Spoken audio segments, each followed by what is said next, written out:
Well, thank you for joining me on another episode of Resisting the Winds. I call it that. I know my YouTube channel is just my name, but I had a podcast called Resisting the Winds. My blog is called Resisting the Winds. And I just decided to, rather than do a podcast, start doing YouTube videos. This is kind of the new rendezvous point, if you will, for all things Resisting the Winds. And for those who may have been following this particular series, I've been going through Pastor Mike Winger's sermon on Romans chapter 9, 2 video series that he did. And I'm going to go through those. And I think there is a more helpful way of doing it than the way I'm doing it. So I am kind of just trying to find the areas of disagreement and highlight those and share my commentary. I think a more helpful way is just to literally play his commentary on a verse and then talk about whether I agree or disagree. The reason I chose not to do that is, number one, there's a lot of small details scattered throughout Romans 9 that Calvinists and non-Calvinists agree with. And so, there would just be a lot of information there that, would be a lot of agreement. And additionally, that would just be really long, and I don't think it would foster a whole lot of people who would want to listen to the videos, because even if I try to break it down, listening to everything he has to say on the verse and then my own thoughts would just make every video pretty long. And so I just decided I would get more people listening if I did it this way. So I apologize if it seems a little scattered and unhelpful. That's obviously not the goal, but we'll see how it ends up. Because remember, he preached a lot. I mean, he didn't even preach through all of Romans 9. He only preached through most of it, and it took him 2 videos. One is about an hour, and the other one is over an hour. So it would be 2 hours of commentary, just him talking, let alone my commentary on top. So anyway, I hope that you're still finding this all to be helpful. And so here's what my plan is today. Normally, I want to take one topic at a time, but there's just one thing I want to say that technically belongs in my last video. I want to show yet again that I think Pastor Mike has an inconsistent understanding of the Abrahamic promise. He has an inconsistent understanding specifically of its soteriological nature, that it is to be of the promise, to be in the Abrahamic covenant is to be in the new covenant. It's to be saved. Well, I guess Presbyterians wouldn't agree with that last part, but I don't think Pastor Mike's Presbyterian, so we carry on. In other words, I think that his overall position on the election in Romans 9, which is an election to be part of the promise, is that it's not salvific. That's not equivalent with saying elected to be saved. I mean, in the clip I'm going to show today, he's going to be very clear about that. But I think you'll find that he will occasionally make statements throughout the sermon where he does see it as the Abrahamic covenant as being ultimately about salvation and knowing Christ. And I tried to show that with my last video, where I showed what I think was 2 contradictory statements within the sermon, specifically about the nature of the covenant and what the Jews have and what they don't have by nature of their birthright and their covenant standing and that. And so I'm going to basically just do that same thing again and then make one additional point in this video, a new point, just to really push that point across. Like I said, I want to devote every video to a new point, but this one I just had to show. So I'm going to show a 1-minute clip. So please bear with me for 1 minute. I'm going to show a 1-minute clip, and then I'm going to explain why I think it's inconsistent. So here is Pastor Mike. So this is different than the situation with Ishmael and Isaac. Isaac, it was like according to promise, not according to genes. You don't just have to have Abraham's blood. But with these 2 kids, it's a reversal of expectations. The older serves the younger. Because the one that, even though it was slightly older, right? They're twins. But Esau is born first, and then we have Jacob coming next. So he gets the birthright, he gets the inheritance, he gets the major promise. That's how it's supposed to be, and God reverses it. Seemingly because he wants to. I mean, that's how he wanted to do it. Amen. So God has a plan, he has an agenda, and he can narrow the promise while keeping the promise. And do you see how this kind of, if you're Jewish, going, why is it that we have not all received Messiah? That's key. And then Paul starts showing you how not everyone who's descended from Abraham is necessarily an inheritor of these promises. There's a selection that's going on. To the Jewish reader, I think this is a big deal. How can they disagree that Jacob was chosen over Esau? You can't. You're like, of course he was, because if not, like, it's not even us. This was God's choice. It's an Old Testament truth that not all who are Abraham's children are heirs of Abraham's promises, of the covenant. It's not really a bloodline. That's about Isaac, not a bloodline. But when it comes to Jacob, it's different. It's not about works. That's the point about Jacob. Verse 11, not of works. So what's the point he just made before we finish? So I guess, I'm sorry, it's longer than 1 minute, but it's still not very long. What's the point he just made? So he has moved on at this point in his sermon from Paul gives 2 examples, and remember the objection, we'll come back to it, but has the word of God failed? And Paul is proving that the Old Testament has not failed, and so he goes to the Old Testament to clarify what some of these things mean, and he gives a couple of examples, and the first one he gives is Ishmael and Isaac. And Pastor Mike's point is what that proves is that being part of the Abrahamic promise is not ultimately about bloodline, right? You can't just say, I'm a descendant of Abraham and therefore I'm part of the Abrahamic promise, because Ishmael was a descendant of Abraham, but he was very explicitly cut out of the promise by God's sovereign choice. So the point he makes is that you're not part of the covenant, the Abrahamic covenant. You're not in Abrahamic's promise if God, just by having a birth lineage that goes back to Abraham. And then he argues, and I would somewhat agree with him, that there's a somewhat separate point made with the next set of Abraham's descendants, which are the children of Isaac. And then he says, though they were not yet born and had done nothing either good or bad, God's purpose of election might stand. He who calls, she was told, the older will serve the younger, as it was written. So then he focuses on Jacob I loved and Esau I hated. And his point was that Sarah's son was excluded from the promise by God's choice, so it's not about whether you're part of Abraham's line or not physically. And then Jacob was loved not because of works, done nothing good or bad. So he makes those 2 distinctions. But here's what was key in that clip. After he made his point, and he was sort of speaking on behalf of the Jews hypothetically and sort of reasoning through what they would have been reasoning through, what did he say? He said, so therefore, on the basis of Paul's argument, the Jews cannot argue that they should accept Messiah on the basis of their bloodline. Right? He said those exact words, to accept Messiah. So what does that mean? That means that, at least at the beginning of this part of the clip, he is admitting that this is soteriological, right? So, in other words, what is Paul explaining? He's explaining why some people haven't accepted the Messiah. So you see the way he incidentally equated being part of the Abrahamic covenant with accepting the Messiah. And guess what? Accepting the Messiah is salvific. It's soteriological. That's how you are saved, by accepting Christ. And he's right on this part of the sermon. This is the part of the sermon he's right about. Because remember, how does this whole thing begin? With soteriology. Remember, what is it that Paul opens this chapter up with? That he is upset that his kinsmen according to the flesh, his fellow Jews, are accursed and cut off from Christ. And then it's that statement that leads to him posing this hypothetical objection. And the fact that he immediately breaks up into the children of Abraham tells us that the objection implicitly was about the Abrahamic covenant. So here's how Paul knows the Jews would have been thinking. Paul goes on to say, the Abrahamic covenant has finally come to fruition.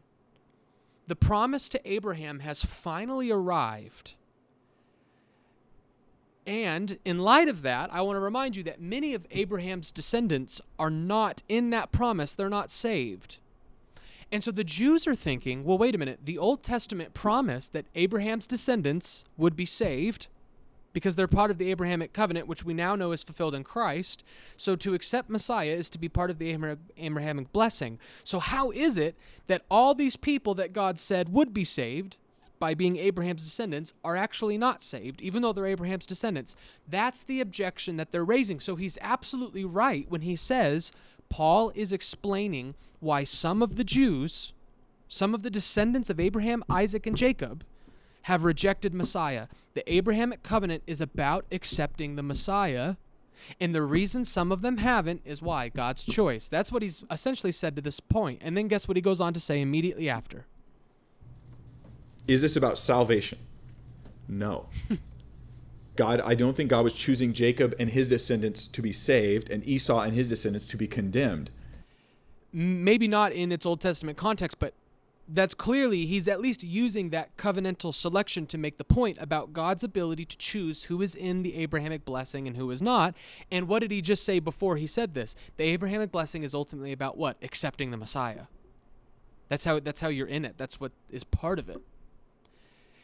And so he first admits implicitly on accident that the Jews are complaining about why some of us haven't accepted Messiah, and Paul's point is, well, you can't say that we're going to accept Messiah based on works or based on lineage. It's only about God who chooses. And then he right away turns around and says, now what is this Abrahamic blessing? It's not about accepting Messiah because it's not about salvation at all.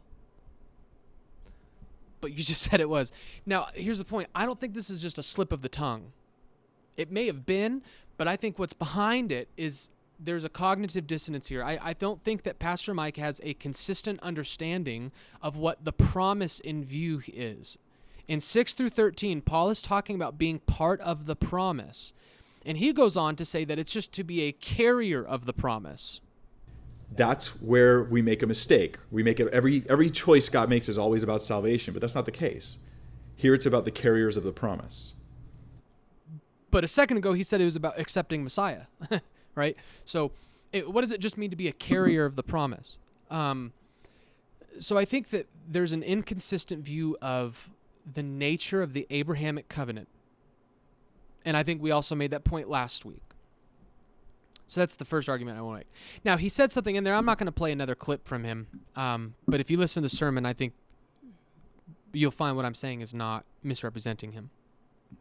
There was a second part of the clip that I showed where he said something like, unless you want to say that what? This is not about salvation, unless you want to say all of Jacob's descendants are saved and all of Esau's descendants are not saved.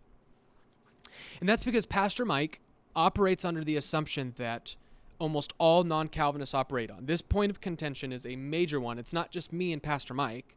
It's Calvinists and Arminians, or Calvinists and all the new forms of Arminianism that doesn't claim the name. This is one thing we almost all disagree on.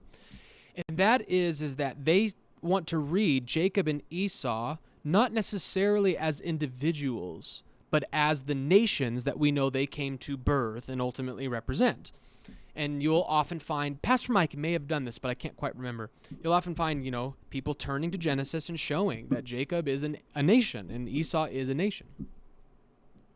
And I think there's two reasons we can't do this. We can't read the text this way. So no, I do think that you can say this is about salvation, but not necessarily say all of Esau's descendants were not saved and all of Jacob's descendants were saved. I agree with Pastor Mike that to say that would be to ultimately argue against Paul's point, because Paul's point is you can't say that just because you're a descendant of Jacob, you are saved. So I would agree with that. But I don't read Jacob and Esau here as nations. I read them as people. And there's two reasons why I think it's flawed to read them as nations. A negative reason and a positive reason. The positive reason, I just think contextually, Paul is clearly dealing with them as individuals. Right? Paul says that it is not the children of the flesh who are the children of God, but the children of promise are counted as offspring. For this is what the promise said, about this time next year I will return, and Sarah shall have a son. So Sarah is not representative of anything, and neither is her son. Paul is just talking about Sarah as an individual giving birth to Ishmael, an individual, Isaac. And not only so, but also when Rebekah had conceived children by one man, our forefather Isaac, though they were not yet born and had done nothing either good or bad, in order that God's purpose of election might continue, not because of works, but because of him who calls. She was told, the older will serve the younger, as it is written, Jacob I loved, Esau I hated.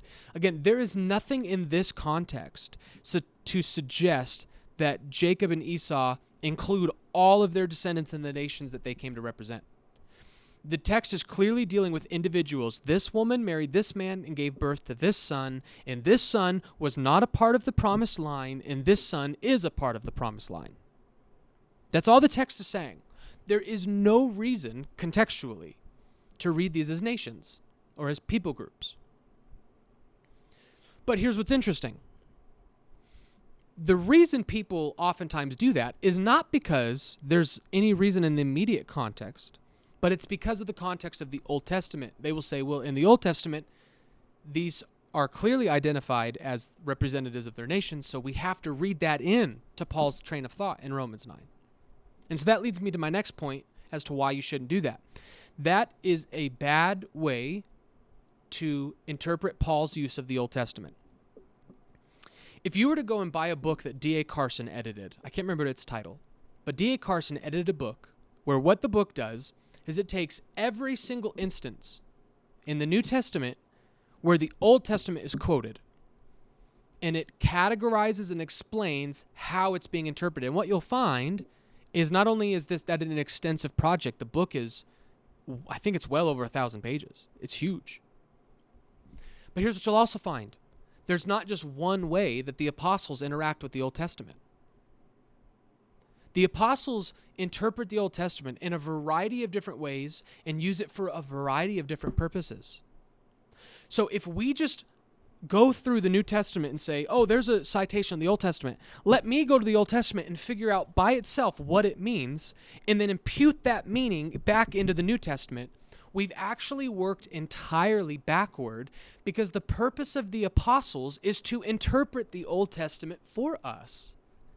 That's what Paul says in the book of Ephesians, that the purpose of the apostles was to come and make known mysteries hidden in the Old Testament for ages.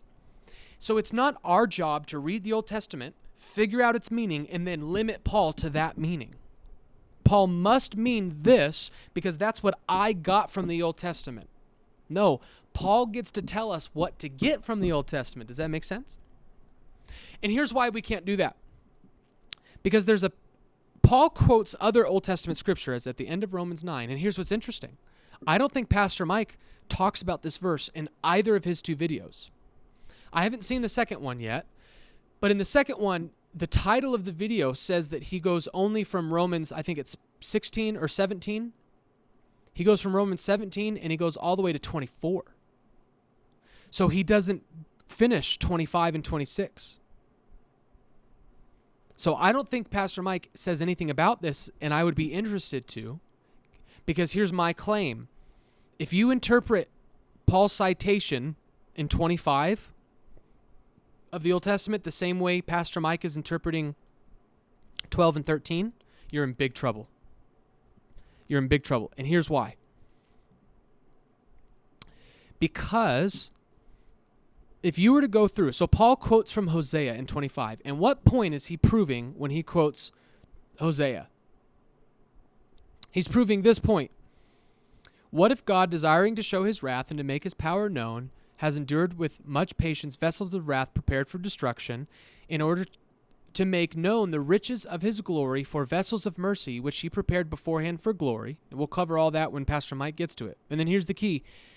Even to us whom he has called, not from the Jews only, but also from the Gentiles. So the claim in 24 is that God has called a people, and they are not exclusively Jews.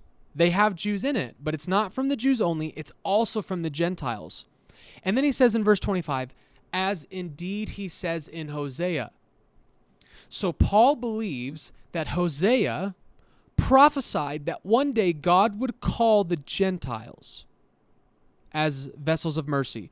God would call and show mercy upon the Gentiles alongside the Jews, and Hosea prophesied this. So let's read Hosea's prophecy. Those who were not my people, I will call my people, And her who was not beloved I will call beloved. And in the very place where it was said to them, you are not my people, there they will be called sons of the living God. Now, if you take this proof text, we've got no problem, right? The Gentiles were not the people of God, but then they will be called the people of God. The Gentiles were not my people, but they will be called sons of God. That makes perfect sense. Calvinists, Arminians, we all agree on that. But here's what's interesting. Go and do what Pastor Mike did with Genesis, or maybe not Pastor Mike, I don't know if he did this explicitly, but do what most Arminians do of Genesis. Read Hosea chapter 1 and 2, determine its meaning, and then impute that back into here. And you know what you're going to find? This portion of Hosea chapter 2, in context, has nothing whatsoever to do with Gentiles. You cannot show me where Gentiles are mentioned in Hosea chapter 2 or in chapter 1. As a matter of fact, Hosea chapter 1 is very clear. First and foremost, my people in Hosea is a specific person, right? God has Hosea marry a prostitute as a symbol that Israel has prostituted against him. And then they have 2 children, and God says that those children shall be named not my people, and I will not show mercy, or something like that. So here, Paul is interpreting my people in a corporate sense in Romans 9, but in Hosea, it's not a corporate sense. Well, it is. It's both, an individual and a corporate. So which one are we supposed to read here? But here's what's more important. The my people and the beloved in Hosea chapter 2 are only Jews. Hosea makes a distinction between Israel and Judah, because there was a distinction between them. And Israel went away, and God says, I will bring Israel back to faithfulness like Judah. They who were not my people, I will call my people. So basically, Hosea is the story of God momentarily divorcing himself from Israel and then saying, I will bring you back, and I will be merciful to you again, and I will call you my people again.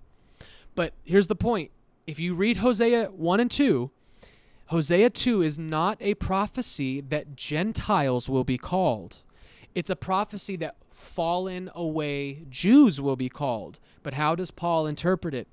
Paul interprets it as including Gentiles.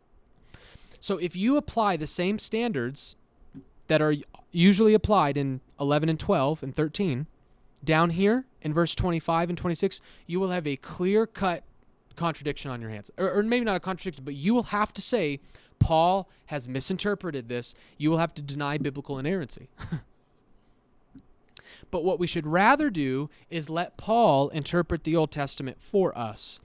And if we go back to Romans 9, 6 through 13, with that presupposition, then Paul will give us no reason to assume that everything we say about Jacob can be said about all of his descendants, and everything we say about Esau can be said of all of his descendants. We can deal with them as Paul deals with them, which is individuals, and we shouldn't use the Old Testament to distort Paul's meaning here.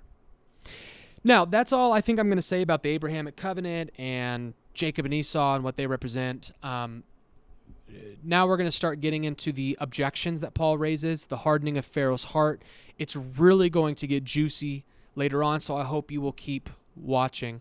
But thank you for joining me today. Greatly appreciated. I hope this was edifying and encouraging. I hope it blessed you. As always, maintain the gospel, maintain the fight. God bless.